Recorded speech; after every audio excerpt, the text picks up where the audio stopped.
muri uyu mwaka w'ibihumbi bibiri na mirongo ibiri ibyo bintu tubisezerera. Uburundi ntirusubire kwama twisubiriza mu nzangano, mu njyane, mu macakubiri no mu guhanda no mu gushyira imbere ibintu usanga bituma dutandukana hako ibintu biduhuza. Ubu rero ibwirizwa shingiro ry'Uburundi n'amategeko agenga abitoza mu Burundi riraduha uburenganzira yuko n'uwigenga atari mu mugambwe ashobora kwitoza kandi agatsinda amatora.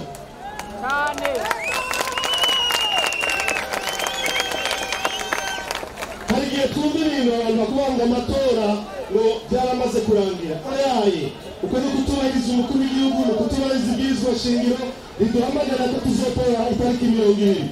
Nta kuntu umukuru w'igihugu atubwira ngo tuzotora itariki 20 cyangwa ibwirizwa shingiro ngo tugende gukora ibyaheze. Niko bimeze. Nukubera ko twizera ko umurundi n'umurundikazi wese mwikarata y'iyo gitora afise uburenganzira ahabwa n'amategeko y'igihugu yo gushobora kugira icyo aterereye kugira ngo Burundi bube igihugu cyiza. Ndabona mwinshi yuko uyu mwaka uwigenga atsinze amatora mu kibanza cy'umukuru w'igihugu, imigambwe yose izo bitsinze. Nta mugambwe uzoba ushobora kuba uwo kumva ko udafise uburenganzira bwo guterera mu byiyumviro by'igihugu. Rero hariho imigambi izoba yatsinze kumbure ifite abashinga amateka benshi, abari muri munama ruzwajambo benshi, ariko n'abazaba bafise bake bazaba bafise uburenganzira bwo gutanga ibyiyumviro mu bijyanye n'iby'ubuzima bw'igihugu. Ariko rero ikintu cya mbere tugomba gushyira imbere, ntihagagire umurundi uwo ari we wese. Nabonye ngaha abavukanyi bacu kumbure bashaka kuba bagendana ubumuga cyane abana bamwe barara cyane umuntu yisanze mu kibazo kitari kiriya ariyo suzugurwa azira icyayi.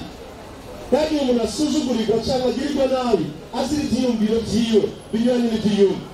Icyo gihe nicyo gihe gishasha tugiye kwinjiramo, aho umuntu wese kuko yitwa umurundi uwo ari we wese akazi kose bakora naho kora agasa n'agasuzuguritse, ariko kuko afise ubwenegihugu bw'Uburundi yubahirizwe aronka iteka mu gihugu ciwe.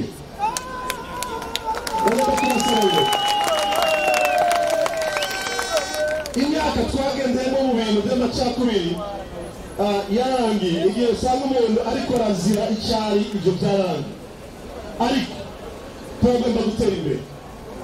Umuntu arashobora kuja mu ishuri akamara imyaka yiga, ababyeyi batanga amafaranga kugira ngo ashobore kwiga, yagira umunsi mukuru wo kureba mu rupapuro rw'umutsindo akazorera uko munezero akarindira imyaka 5, 6. Kubera ko twagira amashuri agafise intumbero ituma uyahejeje aza kwishura ibibazo igihugu gifise, ku buryo banamurondera atanaheza n'ishuri kubera ko icyo azoba yigiye kijyanye n'ubukene igihugu gifise. Ntibyumvikana yuko hari amatelefoni, ama-accessoires y'amatelefoni. Kubera iki dusanga atashuri ryigishije dushobora gukora ibyo bintu? Kubera iki twarindira ko baza kuva mu Bushinwa cyangwa mu bindi bihugu? Mbega bari n'ababwenge bafise ku buryo bashobora gukora poshete ya telefoni? Kubera ko atashuri rishobora gutuma umuntu yiga ibintu nk'ibi? Mbega uyu munsi ko dufite ikiyaga cya Tanganyika, kubera ko tudashobora kubona hariho fakirite abantu bariko bariga kuroba, kuzigama amafi kugira ngo niyononekare gushika aho turashobora kuyashora mu makungu? Kubera iki tutobona amashuri aje kwishura inyishu, azabwa inyishu y'ibibazo dufise? Turagomba rero yuko amashuri ari ayo kwigisha abantu kugira umwuga, aho umuntu aheze ishuri afise umwuga, aho batakubwira ngo baze kurindira imyaka 3 mbere kugira ngo baze kuba umuntu ufise uburambe mu kugira akazi. Oya, uburambe burashobora kubukura mu ishuri bivanye n'ubumenyi ariko ariga. Dushobora gushimika yuko bya bintu dukora mu gihe twimenyereza amastage ashigikirwa n'uburyo bw'igihugu kugira ngo uri muri stage ashobore kuronka ubumenyi bukwiriye. Nyuma yuko arangiza iyo stage abantu bashobora kumwizera kuko afise ibisabwa. Birasaba yuko duteza imbere ubutunzi bwacu, tutaguma dusubira inyuma dutakaza umwanya twaba tube turidoga. Turashimira abatwitanga imbere mu burongozi bw'igihugu, bari bafise ibibazo bahunganye navyo, harabana ibibazo by'ukwikukira ku Burundi, harabana ibibazo by'akarenganyo k'amoko kari kabaye mu Burundi, harabana ibibazo bijyanye n'iby'igisirikare n'ibindi.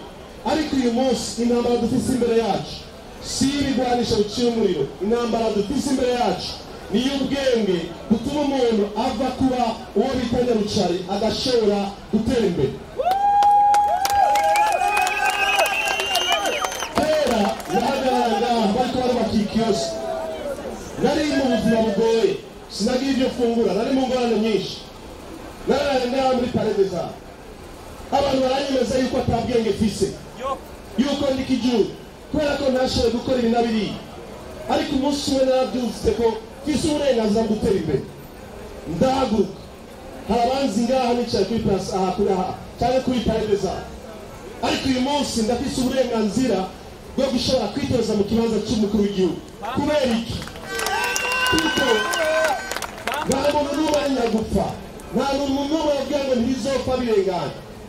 Umwana twatoye ngaha kuri place d'independance atazi izina ryiwe, yaserukiye igihugu mu makungu, baravuza Burundi bwacu muri Brazil, ababyeyi batazi n'iyari, kuko gusa yamenyeka afise agaciro.